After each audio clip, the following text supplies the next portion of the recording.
আমাদের ছোটবেলায় যে কোনো অনুষ্ঠান বাড়িতে একটা ছ্যাঁচড়া দেওয়া হতো।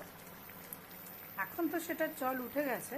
এখন অনেক সময় কিছু বিয়েবাড়ি অনুষ্ঠান বাড়িতে দুপুরে এখনও দেওয়া হয়। বড় বড় কাতলা মাছের মাথা দিয়ে ছ্যাঁচড়াটা তৈরি হয়।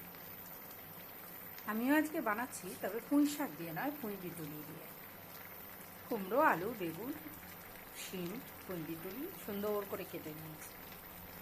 প্রথমে কড়াইতে তেল গরম করে দিয়েছি 5 ফোড়ন, তারপর শুকনো লঙ্কা, তারপর তেজপাতা, তারপর কুচনো পেঁয়াজ।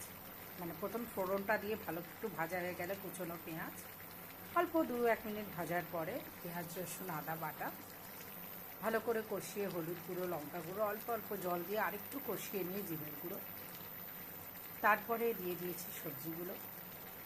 নুন, হলুদ, লঙ্কার গুঁড়ো তো আগেই দিয়েছিলাম, আর একটু পরিমাণ বুঝে যদি নুন মনে হয় দেবেন, আর মিষ্টি। এবার এই আধা সেদ্ধ হয়ে এসছে, এবার আমি মাছের মাথাটা দিয়ে দেবো। দিয়ে দিয়েছি মাছের মাথা। এবার এটাকে ভালো করে ভেঙে এর সঙ্গে মিশিয়ে নেব। আর জলটা শুকিয়ে যেতে যেতে আমার সবজি, বিশেষ করে আলুটা সেদ্ধ হয়ে যাবে। বেগুন কুমড়োর তো সেদ্ধ হওয়ার ঝামেলা কম, ব্যাস তাহলেই হয়ে যাবে বিয়েবাড়ির ছ্যাঁচড়া।